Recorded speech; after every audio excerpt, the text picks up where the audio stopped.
तो ये नॉर्मल सी बात है, इसमें कोई स्पेशल नहीं है कि हम लोग जानबूझ के आपको हॉस्पिटल के बारे में जो बेसिक चलता है लाइफ में वही दिखाते हैं। ये सब प्रॉब्लम्स है, ये किस 4 कोने का पराठा है उसमें और 3 कोने के पराठे में अलग अलग टेस्ट है, क्या फ़र्क है?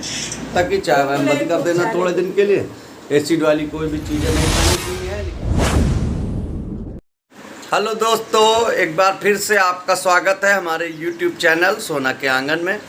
तो एक बार फिर से मैं आज ब्लॉगिंग कर रहा हूं क्योंकि सोना थोड़ा सा बीमार थी। आज काफ़ी रिकवर हो गई हैं, काफ़ी स्वस्थ हो गई हैं और काफ़ी ठीक है। आज 1 हफ्ता हो गया है।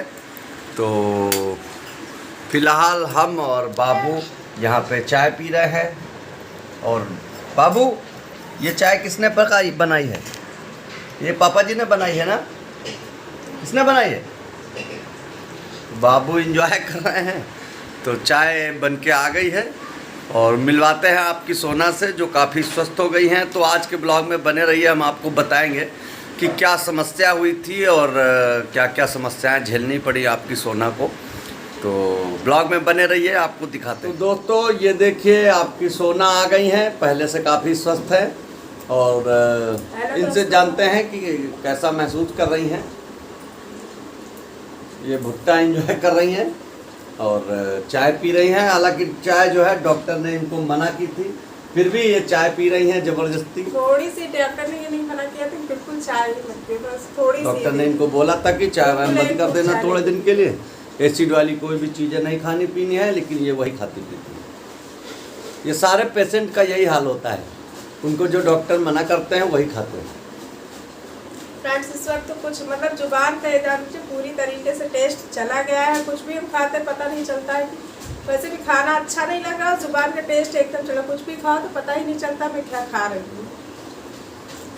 वो भी धीरे धीरे ठीक हो जाएगा, अच्छा टेस्ट वापस आ जाएगा। अब दवाएं ख़त्म हो गई हैं। तो आज सबको बताना है कि आपको क्या समझ। हो चुकी हूँ और ब्लॉगिंग में किया करूँगी पर डे।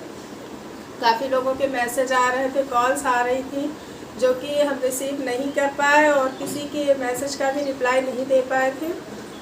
तो आज के वीडियो में मैं आप सबको बताऊंगी कि क्या प्रॉब्लम हुई थी, क्या समस्या हुई थी हम लोगों के साथ में।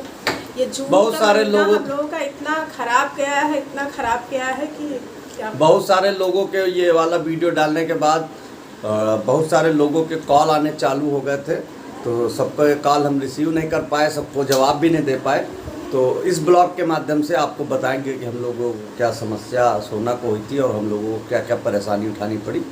मम्मी पराठे बना रही हैं दीपक की डिमांड पे। ये 4 कोने वाला पराठा, उनको 3 कोने का पराठा नहीं पसंद है, 4 कोने का पराठा पसंद है। 3 कोने में 4 कोने में शायद टेस्ट का कुछ बदलाव हो जाता होगा, इसीलिए उनको 4 कोने का पराठा चाहिए। ये मम्मी बना रही है। 4 कोने का पराठा है उसमें और 3 कोने के पराठे में अलग अलग टेस्ट है, क्या फ़र्क है? नहीं, फ़र्क बताइए कि 4 कोने और 3 कोने वाले पराठे में क्या फ़र्क है? टेस्ट में फ़र्क है। ये भाग रहे हैं।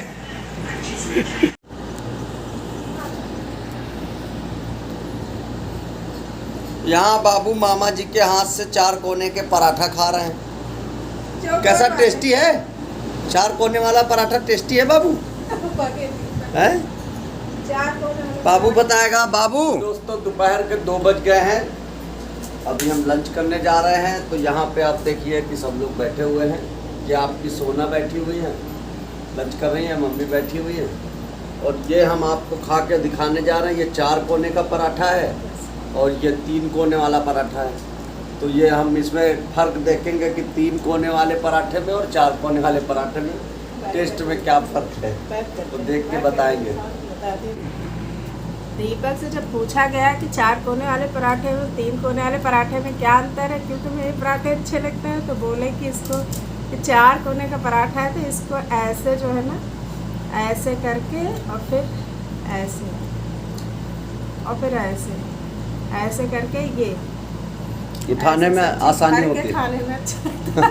ये कौन सा लॉजिक ही नहीं हुआ कोई है? ये उठाने में आसानी होती है। लॉजिक मेरी समझ में नहीं आया। यही फ़र्क है भैया, 4 कोने के पराठे और 3 कोने के पराठे। ये सब्जी मैंने पकाई है, तो ये खा के बताएंगी कैसा टेस्ट है। अच्छा टेस्ट है? टेस्ट अच्छा है। टेस्ट अच्छा है।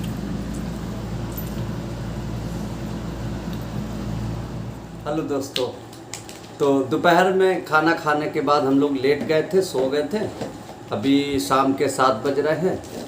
तो इस वीडियो में हम आपको बताने वाले हैं कि हम लोग किस समस्या से जूझ रहे थे, इनको क्या हुआ था। स्पेशली ज़्यादातर लोगों के कमेंट भी आ रहे हैं, फ़ोन भी आ रहे हैं, मैसेज भी आ रहे हैं कि इनको क्या हुआ था, उसके बारे में जानकारी चाहिए थी लोगों को। तो उनके लिए हम बता दें कि उससे पहले हम बता दें, कुछ लोगों ने ये भी कमेंट किया है कि आप लोग जो है हॉस्पिटल के बारे में क्यों दिखाते हैं, जब आप हॉस्पिटल में जाते हैं। बाबू एडमिट था, पिछली बार दीपावली में एडमिट था। हाँ बाबू एडमिट था, तो वो भी दिखाया था। अभी एडमिट थी तो वो भी दिखाया है। तो उनके लिए ये है कि ब्लॉगिंग का मतलब यही होता है, ब्लॉगर जो है मतलब अपने जीवन में जो चल रहा है, बेसिक जो हम लोग लाइफ में उतार चढ़ाव होते हैं वही दिखाते हैं। तो वही जो लाइफ में चल रहा है वो सीधा दिखाते हैं, कोई मिर्च मसाला लगा के कुछ एक्स्ट्रा तो दिखाते नहीं हैं। तो ये नॉर्मल सी बात है, इसमें कोई स्पेशल नहीं है कि हम लोग जानबूझ के आपको हॉस्पिटल के बारे में जो बेसिक चलता है लाइफ में वही दिखाते ये सब हैं। प्रॉब्लम्स है, ये किसी के भी साथ आ सकती है, किसी की बहन के साथ आ सकती है, किसी की पत्नी के साथ आ सकती है, किसी की बेटी के साथ आ सकती है। तो ऐसा कुछ इशू नहीं है। तो ये किसी की भी लाइफ में आता रहता है, ये जीवन का उतार चढ़ाव है। तो इनके बारे में बता दें कि इनको हुआ क्या था। एक्चुअली ये 2 महीने से प्रेग्नेंट थी। तो जब हम लोगों को मालूम हुआ तो हम इनको हॉस्पिटल लेके गए, इनका सारे चेकअप हुए, सब कुछ नॉर्मल था, ठीक था। रिपोर्टें लेके हम लोग चले गए अपने, इनकी छुट्टियां थी गर्मी की, तो हम लोग घर चले गए थे। तो वहाँ पे 1 हफ्ता रहने के बाद इनको अचानक से समस्या हो गई, इनको थोड़ी सी ब्लीडिंग स्टार्ट हो गई। 1 हफ्ते बाद हम लोग फिर लेके इनको आए डॉक्टर को दिखाने के लिए। तो डॉक्टर ने थोड़ा सा समस्या बताई और 2-4 और चेकअप कराए, और डॉक्टर ने बोला कि बच्चे की जो धड़कन है उसका वो नहीं चल रही है। तो दवाइयाँ दी थी उन्होंने, इंजेक्शन भी लगाए थे। तो देख रहे थे, 1 हफ्ते की दवाई दी थी उन्होंने और कहा था कि 1 हफ्ते बाद देखेंगे। उसके बाद जो है 1 हफ्ते बाद हम लोग वापस फिर आए तो डॉक्टर साहब मिले नहीं। तो फिर हम लोग कुछ इंजेक्शन थे वो लगवा के वापस चले गए। फिर 1 हफ्ते बाद फिर वापस आए तो डॉक्टर साहब मिले, तो उन्होंने बैड न्यूज़ दी थी कि जो बच्चा है उसकी धड़कन नहीं चल रही है और उसका विकास भी नहीं हो पाया है, तो इनका एबॉर्शन करना पड़ेगा, क्योंकि वो इन्फेक्शन के चांस बताए थे डॉक्टर साहब ने, इसलिए जो है। तो मॉर्निंग में हम लोग दिखाने जब गए तो फिर डॉक्टर ने बोला कि तुरंत करना पड़ेगा ऑपरेशन, वरना जो है ना इन्फेक्शन आपको काफ़ी फैल सकता है। तो फिर हम लोग एक तरह से तैयार नहीं थे पूरी तरीके से, क्योंकि वहाँ मेरे साथ कोई था नहीं मेरे पति के अलावा। तो फिर उसके बाद मैंने शाम तक का डॉक्टर से समय मांगा, और उसके बाद हम लोग घर आए और घर पर थोड़ा रेस्ट वगैरह किया। उसके बाद फिर हम लोग शाम को गए, क्योंकि मेरे साथ और कोई था नहीं मेरे हस्बैंड के अलावा।